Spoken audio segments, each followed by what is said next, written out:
নমস্কাৰ প্ৰিয় দৰ্শক, আন এটা গুৰুত্বপূৰ্ণ ভিডিঅ'লৈ আপোনাক স্বাগতম জনাইছোঁ। আজি আমি কথা পাতিম 2025 চনৰ পৰা 2030 চনলৈ কোনকেইটা ৰাশি সকলোতকৈ ধনী ৰাশি হ'ব। এই ৰাশিকেইটাই পৃথিৱীত ৰাজত্ব চলাব।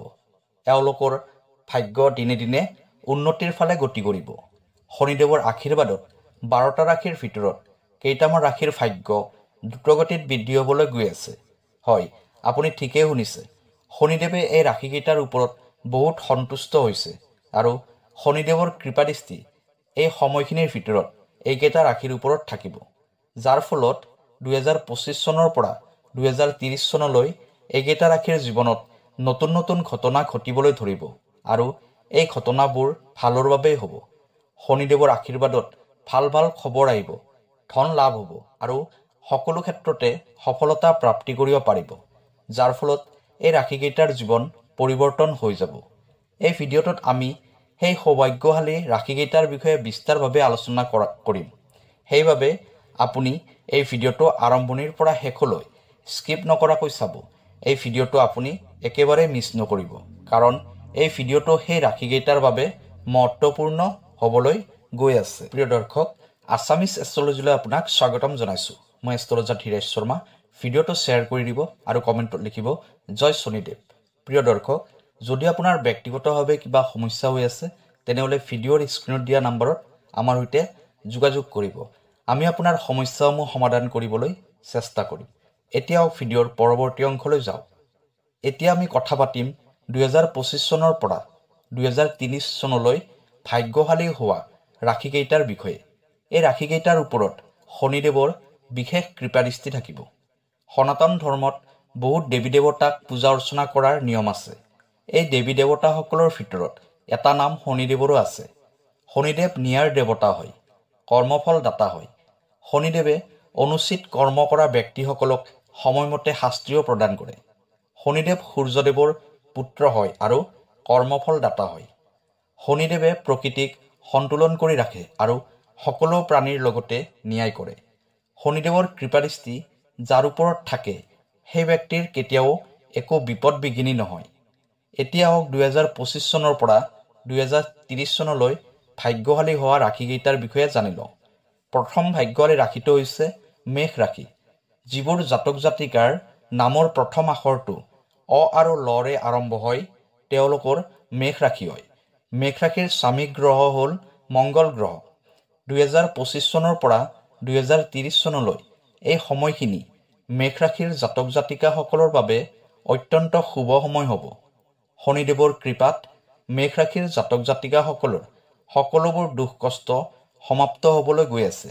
এই সময়ত আপোনাৰ জীৱনলৈ ধনৰ অধিক পৰিমাণে আগমন হ'ব। শনিদেৱৰ কৃপাদৃষ্টিত আপোনাৰ জীৱনলৈ সুখৰ আগমন হ'ব। ঘৰলৈ সুখ শান্তি সমৃদ্ধি আহিব। সকলোবোৰ কঠিন সময়ৰ আপুনি ভালদৰে পাৰ কৰিব পাৰিব। জীৱনত সফলতা প্ৰাপ্তি কৰিব পাৰিব।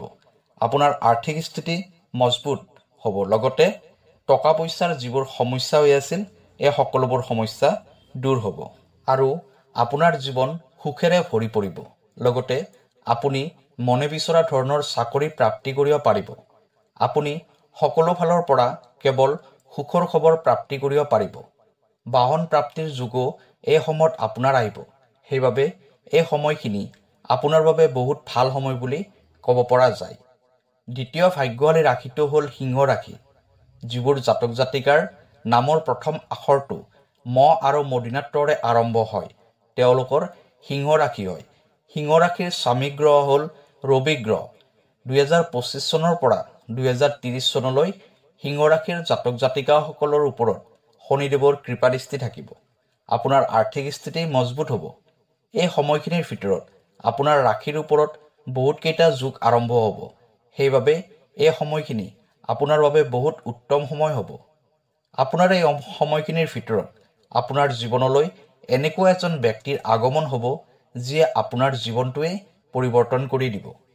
আপোনাৰ জীৱনত এতিয়া সকলোফালে কেৱল সুখ শান্তি সমৃদ্ধি আহিব। আপোনাৰ জীৱনত এতিয়া একো বস্তুৰে অভাৱ অনাটন নাথাকিব। শনিদেৱৰ কৃপাদৃষ্টি সকলোতকৈ অধিক আপোনাৰ ওপৰতে এতিয়া থাকিব। আপোনাৰ ভাগ্যত কিছুমান এনেকুৱা পৰিৱৰ্তন আহিব, যাৰ দ্বাৰা আপুনি সকলো ফালে কেৱল লাভ অৰ্জন কৰিব পাৰিব।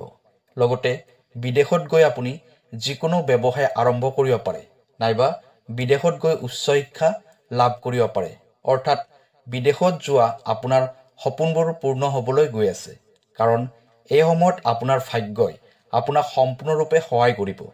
এই সময়খিনি আপোনাৰ বাবে বহুত ভাল সময় হ'ব। শনিদেৱৰ আশীৰ্বাদত 2025 চনৰ পৰা 2030 চনৰ ভিতৰত বিভিন্ন ধৰণৰ শুভ খবৰ আপুনি প্ৰাপ্তি কৰিব পাৰিব।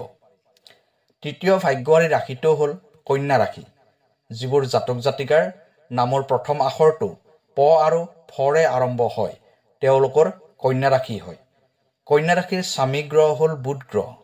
2025 চনৰ পৰা 2030 চনলৈ কন্যা ৰাশিৰ জাতক জাতিকাসকলৰ ওপৰত শনিদেৱৰ পৰম কৃপাদৃষ্টি থাকিব।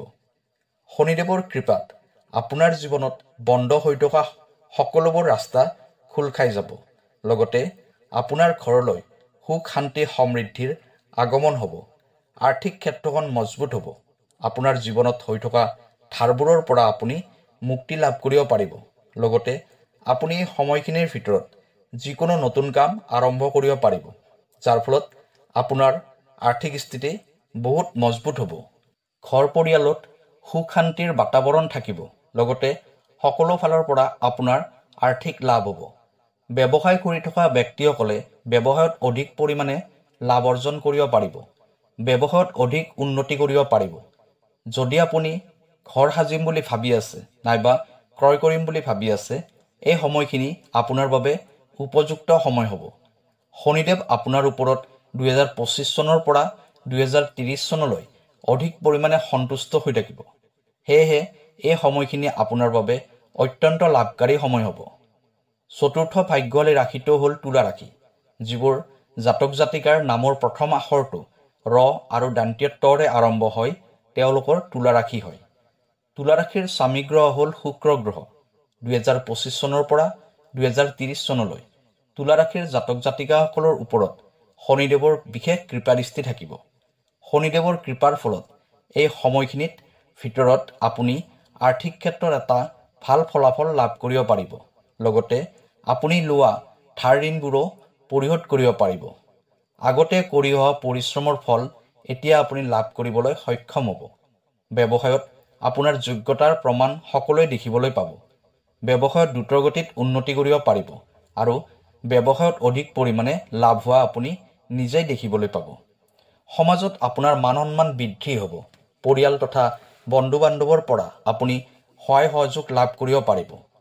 2025 চনৰ পৰা 2030 চনলৈ আপোনাৰ ৰাশিৰ বাবে বহুতকেইটা শুভ সংযোগ আহিছে। সময়বোৰ ভালদৰে পাৰ কৰিব পাৰিব।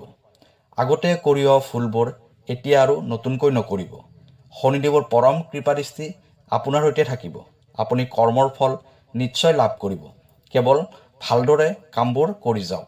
ইয়াৰ ফলাফল আপুনি এই সময়খিনিৰ ভিতৰতে প্ৰাপ্তি কৰিব পাৰিব। পঞ্চম ভাগ্যশালী ৰাশিটো হ'ল কুম্ভ ৰাশি। যিবোৰ জাতক জাতিকাৰ নামৰ প্ৰথম আখৰটো গ, দন্তীয় শ, তালিব্য শৰে আৰম্ভ হয়, তেওঁলোকৰ কুম্ভ ৰাশি হয়। কুম্ভ ৰাশিৰ স্বামী গ্ৰহ হ'ল শনি গ্ৰহ। 2025 চনৰ পৰা 2030 চনলৈ শনিদেৱৰ পৰম কৃপাদৃষ্টি কুম্ভ ৰাশিৰ জাতক জাতিকাসকলৰ ওপৰত থাকিব। এই সময়খিনিৰ ভিতৰত আপোনাৰ জীৱনত এটা ডাঙৰ পৰিৱৰ্তন আহিব, যাৰ ফলত আপোনাৰ জীৱনটো সুখময় তথা আনন্দময় হ'ব। আপুনি অতি সোনকালে নতুন ঘৰ সম্পত্তি ক্ৰয় কৰিব পাৰিব। আপোনাৰ সকলোবোৰ আৰ্থিক সমস্যাৰ পৰা মুক্তি লাভ কৰিব পাৰিব। ব্যৱসায়ীসকলৰ বাবে এই সময়খিনি বহুত গুৰুত্বপূৰ্ণ সময় হ'ব। এই সময়খিনিৰ ভিতৰত আপুনি যিকোনো কৰ্মতে অধিক পৰিমাণে লাভ অৰ্জন কৰিব পাৰিব। ইয়াৰ লগতে হঠাৎ ধনপ্ৰাপ্তিৰ যোগো আপোনাৰ এই সময়খিনিৰ ভিতৰত আহিব। এই সময়খিনি আপোনাৰ বাবে পূৰ্ণৰূপত ভাল সময় হিচাপে পৰিগণিত হ'ব। আপুনি সকলো ফালৰ পৰা নাইবা আপুনি সকলো কামতে সফলতা অৰ্জন কৰিব পাৰিব। লগতে এই সময়খিনিৰ ভিতৰত আপুনি এনেকুৱা এজন ব্যক্তিক লগ পাব, যিয়ে আপোনাৰ সম্পূৰ্ণ ভাগ্যই পৰিৱৰ্তন কৰি দিব। এইটো আপোনাৰ বাবে সকলোতকৈ লাভকাৰী হ'ব। এই সময়খিনিৰ আপুনি সম্পূৰ্ণৰূপে সুযোগ গ্ৰহণ কৰক। 6 নম্বৰ ভাগ্যশালী ৰাশিটো হ'ল মিথুন ৰাশি। যিবোৰ জাতক জাতিকাৰ নামৰ প্ৰথম আখৰটো ক আৰু দ্বিতীয় স্বৰে আৰম্ভ হয় তেওঁলোকৰ মিথুন ৰাশি হয়। মিথুন ৰাশিৰ স্বামী গ্ৰহ হ'ল বুধ গ্ৰহ। 2025 চনৰ পৰা 2030 চনলৈ শনিদেৱৰ বিশেষ কৃপাদৃষ্টি মিথুন ৰাশিৰ জাতক জাতিকাসকলৰ ওপৰত থাকিব। এই সময়খিনিৰ ভিতৰত আপোনাৰ বাবে বিভিন্ন ধৰণৰ সুখৰ বতৰা আহিব। এই সময়খিনি আপোনাৰ বাবে বহুত ভাল সময় হিচাপে পৰিগণিত হ'ব। শনিদেৱৰ কৃপাত আপোনাৰ জীৱনলৈ সুখ শান্তি তথা সমৃদ্ধি আহিব। যদি আপুনি ব্যৱসায় কৰি আছে, এই সময়খিনিৰ ভিতৰত অৰ্থাৎ 2025 চনৰ পৰা 2030 চনৰ ভিতৰত সকলোতকৈ অধিক সফলতা প্ৰাপ্তি কৰিব পাৰিব। লগতে এই সময়ত আপুনি মনে বিচৰা চাকৰি প্ৰাপ্তিৰো যোগ দেখা যায়। কাৰ্যক্ষেত্ৰত সফলতা অৰ্জন কৰিব পাৰিব। এতিয়া আপোনাৰ জীৱনত ডাঙৰ ডাঙৰ পৰিৱৰ্তন হোৱা দেখিবলৈ পাব। এইটো সময় আপোনাৰ বাবে শনিদেৱৰ কৃপাত উত্তম সময় হিচাপে পৰিগণিত হ'ব। সকলো ফালৰ পৰা সুখৰ বতৰা আহিব। সময়ৰ উপযুক্ত ব্যৱহাৰ কৰক। সপ্তম ভাগ্যশালী ৰাশিটো হ'ল কৰ্কট ৰাশি। যিবোৰ জাতক জাতিকাৰ নামৰ প্ৰথম আখৰটো হ আৰু মূৰ্ধন্যৰ দৰে আৰম্ভ হয় তেওঁলোকৰ কৰ্কট ৰাশি হয়। কৰ্কট ৰাশিৰ স্বামী গ্ৰহ হ'ল চন্দ্ৰ গ্ৰহ। 2025 চনৰ পৰা 2030 চনলৈ শনিদেৱৰ বিশেষ কৃপাদৃষ্টি কৰ্কট ৰাশিৰ জাতক জাতিকাসকলৰ ওপৰত থাকিব। এই সময়খিনি আপোনাৰ বাবে অত্যন্ত শুভ সময় হ'ব। চাকৰিত নতুন নতুন সুযোগ লাভ কৰিব পাৰিব। কম পৰিশ্ৰমতে এই সময়খিনিৰ ভিতৰত আপুনি চাকৰি প্ৰাপ্তি কৰিব পাৰিব। লগতে প্ৰেমৰ ক্ষেত্ৰতো আপুনি এটা ভাল ফল লাভ কৰিব পাৰিব। কাৰণ 2025 চনৰ পৰা 2030 চনলৈ শনিদেৱৰ পৰম কৃপাদৃষ্টি আপোনাৰ ওপৰত থাকিব। বৈবাহিক জীৱনটোও ভাল হ'ব। সকলো কামেই এই সময়ৰ ভিতৰত সফলতাপূৰ্ণভাৱে সম্পূৰ্ণ কৰিব পাৰিব। লগতে আপোনাৰ যদি ক'ৰবাত টকা পইচা ফচি আছে, সেইটো আপুনি অতি সোনকালে প্ৰাপ্তি কৰিব পাৰিব। আৰ্থিক ক্ষেত্ৰত এটা ভাল সুযোগ পাব। অৰ্থনৈতিক দিশটো মজবুত হ'ব। সময়ৰ সম্পূৰ্ণ ব্যৱহাৰ কৰক। সময়ক হাতৰ পৰা যাব নিদিব। শনিদেৱৰ কৃপা সদায় আপোনাৰ লগত থাকিব। অষ্টম তথা অন্তিম ভাগ্যশালী ৰাশিটো হৈছে মকৰ ৰাশি। যিবোৰ জাতক জাতিকাৰ নামৰ প্ৰথম আখৰটো বৰ্গীয় জ আৰু খৰে আৰম্ভ হয় তেওঁলোকৰ মকৰ ৰাশি হয়। মকৰ ৰাশিৰ স্বামী গ্ৰহ হ'ল শনি গ্ৰহ। 2025 চনৰ পৰা 2030 চনলৈ শনিদেৱৰ বিশেষ কৃপাদৃষ্টি মকৰ ৰাশিৰ জাতক জাতিকাসকলৰ ওপৰত থাকিব। আপুনি সকলোবোৰ কামতে সফলতা অৰ্জন কৰিব পাৰিব। সহকৰ্মীৰ পৰা আপুনি সকলো ক্ষেত্ৰতে সহায় সহযোগ পাব। আপোনাৰ ঘৰ পৰিয়ালত এটা হাঁহি ধেমালিৰ পৰিৱেশ থাকিব। শনিদেৱৰ কৃপাত ধন টকা পইচাৰ এই সময়খিনিৰ ভিতৰত আপোনাৰ একো সমস্যা নাথাকিব। আৰ্থিক ক্ষেত্ৰ মজবুত হ'ব। ব্যৱসায় তথা চাকৰিৰ ক্ষেত্ৰত নতুন নতুন সুযোগ লাভ কৰিব পাৰিব। চৰকাৰী চাকৰি কৰি থকা ব্যক্তিসকলে চাকৰিত প্ৰমোচনৰ সুযোগ পাব। কাৰণ এই সময়খিনি আপোনাৰ বাবে অত্যন্ত শুভ হ'বলৈ গৈ আছে। আপোনাৰ সকলো প্ৰকাৰৰ ইচ্ছা পূৰ্ণ হ'ব। সফলতাই আপোনাৰ ভৰি চুব। এইকেইটা হ'ল 2025 চনৰ পৰা 2030 চনলৈ সকলোতকৈ ভাগ্যশালী ৰাশি। প্ৰিয় দৰ্শক, ভিডিঅ'টো ভাল লাগিলে চেনেলটো ছাবস্ক্ৰাইব কৰি দিব। কাইলৈ আকৌ লগ পাম। ধন্যবাদ।